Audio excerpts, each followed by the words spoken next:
dia jenguk lah dalam gua, nampak kita lah. Nabi kita bersabda, ma dhannusnaini Allahu salisuhuma. Apa sangkaan kita berdua Allah yang ketiga kita? Tak ada apa, aman kita, selamat kita. Masya Allah, tak ada rasa apa, serah bulat kepada Allah. Kalau nak tutup dengan apa ke, tak ada. Cari kayu palang depan ke, tak ada. Yang ada cuma sarang labah-labah dengan apa, burung merpati. Benar, tak ada apa. Pasrah Nabi cukup bulat kepada Allah Subhanahu wa taala pada hari itu. Nah, jadi bila Allah melindungi kita, selamat.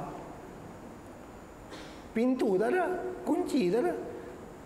Kalau takdir orang-orang musyrikin tunggu saja depan gua tu, mereka tahu Nabi itu ada dalam, tunggu situ, berkelah lah seminggu dua, mati Nabi kita dalam gua tu, tak makan, tak minum, nak qadha hajat macam mana, ya kan? Tapi Nabi kita pasrah diri kepada Allah Subhanahu wa taala, bulat betul perasaan Nabi. Nah, ini yang perlu kita fahami, tingkatan-tingkatan yang seperti ini. Kalau kita masih lagi berusaha, berikhtiar, ikhtiar tidak menghalang daripada tawakal ataupun berserah diri kepada Allah. Jadi doa yang kita baca tadi itu doa orang yang berserah diri kepada Allah Subhanahu wa taala.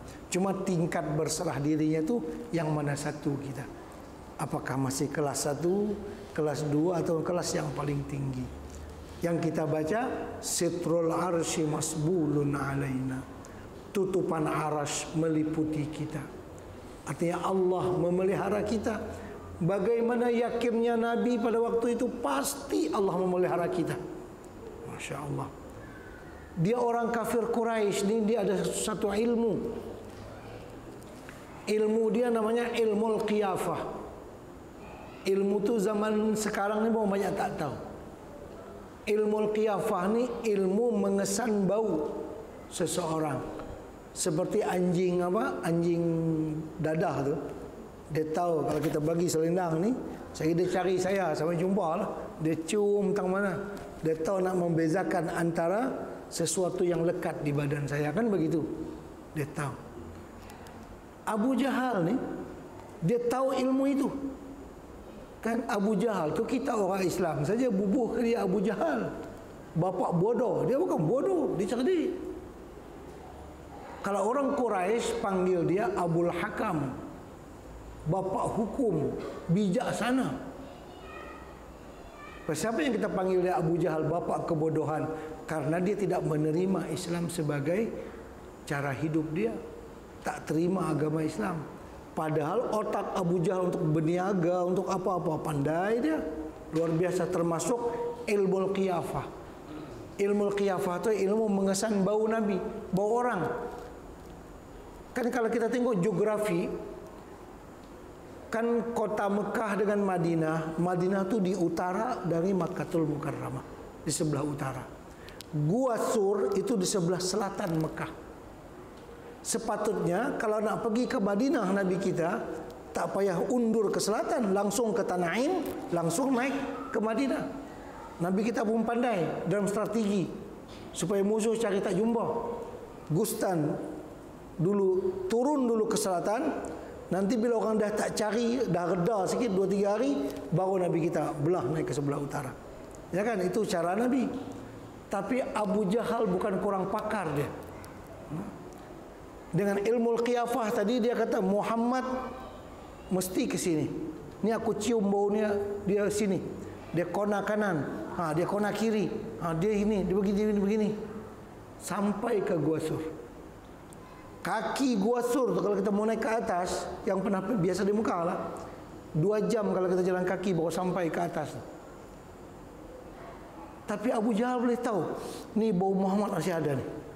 Bila sampai tang Gua Sur, Abu Jahal berkata, demi Allah, dia bersumpah demi Allah juga, Muhammad tak lebih daripada kawasan sini. Dia duduk kawasan ni saja. Masya Allah. Pasal bau dia tak kat ni saja, tak layak pada sini. Dengan ilmu qiyafah. Padahal Abu Bakar telah menyuruh khadam dia, hamba dia yang bernama Amir bin Fuhairah, kalau kami datang ke sini, kamu iringkan kami dengan kambingmu. Amir bin Fuhairah mengembala kambing, lebih kurang 40 kambing, mengiring bekas Nabi itu supaya celaru bau kambing dan bau Nabi. Kan kambing bau sungguh lah badan dia, ya kan? Jadi bau Nabi itu supaya tak dapat dikesan, maka dibagi celaru dengan bau kambing. Tetap Abu Jahal tahu. Dia kata Muhammad mesti jalan sini. Itu namanya ilmu al-qiyafah, ilmu mengesan bau badan seseorang. Kalau serban saya jatuh di gelap, saya tak boleh cari. Bau badan saya pun saya tak tahu. Ya kan? Orang lain nak tahu, lagi tak tahu. Tapi Abu Jahal dia pandai ilmu tu, ilmu al-qiyafah nama dia, ilmu mengesan bau. Baik. Jadi dalam keadaan yang paling genting itu, bila Abu Jahal berkata, demi Allah Muhammad tak lajak pada kawasan sini, itu yang Abu Bakar menggigil ketakutan. Ya Rasulullah, kalau mereka tunduk, kan pintu gua tu sedikit rendah, bukan nak masuk dia kena tunduk. Kalau mereka bertunduk, tengok nampak kaki kita, matilah kita. Mereka telah memberikan ganjaran, kan, memberikan hadiah. Siapa yang dapat menangkap Muhammad hidup-hidup, atau bawa kepalanya saja, atau bawa badannya saja. Begitu juga Abu Bakar, siapa yang boleh tangkap dia hidup-hidup, atau bawa kepala saja, atau bawa badan saja, untuknya 100 ekor onta. Seekor onta berapa? Berapa ribu? 3.000, 4.000 tu. Kali 100 berapa? 300.000. Banyak. Kan digalakkan orang mencari Nabi. Tapi Nabi kita dengan pasrah diri kepada Allah, Allah bagi selamat kepada dia. Kadang martabat Nabi sewaktu itu, martabat yang ketiga tadi, Nabi kita merasa pasti Allah memelihara. Abu Bakar pun tak tahan, dia menangis ketakutan.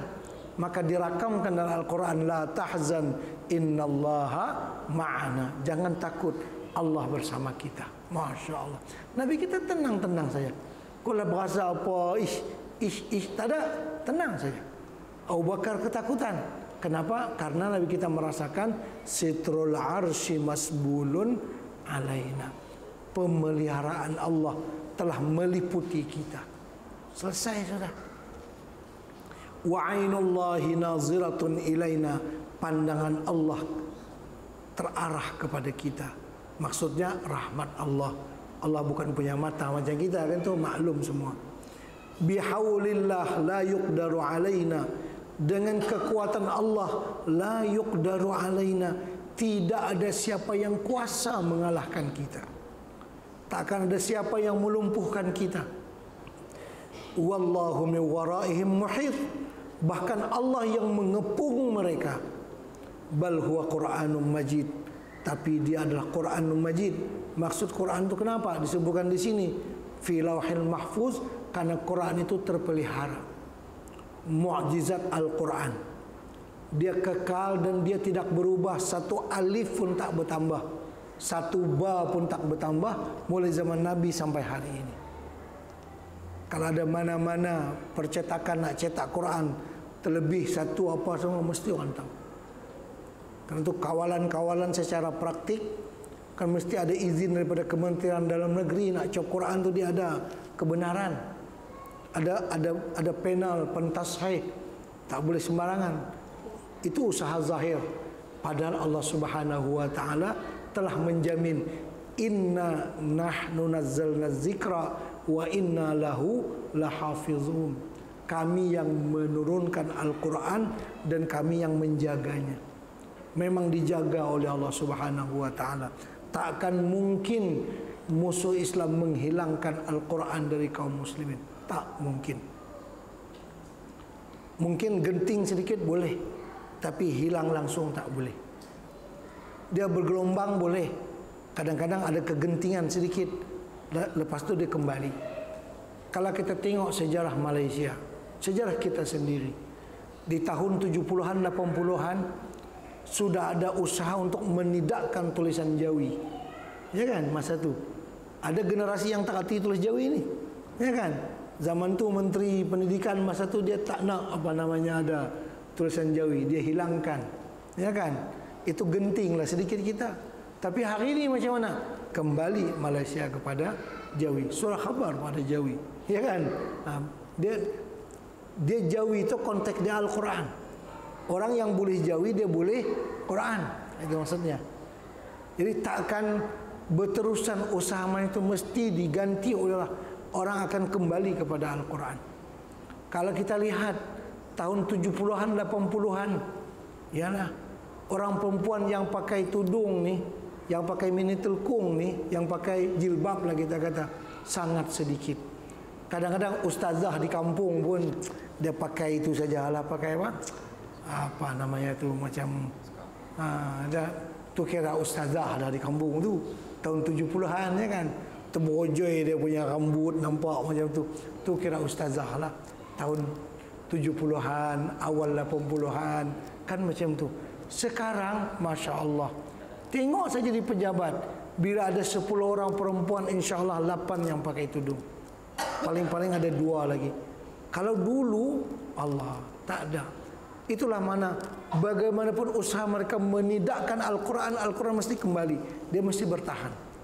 Kalau dulu sangat sedikit orang yang hafal Al-Quran. Sekarang, dulu kan Jawi pun diperangi.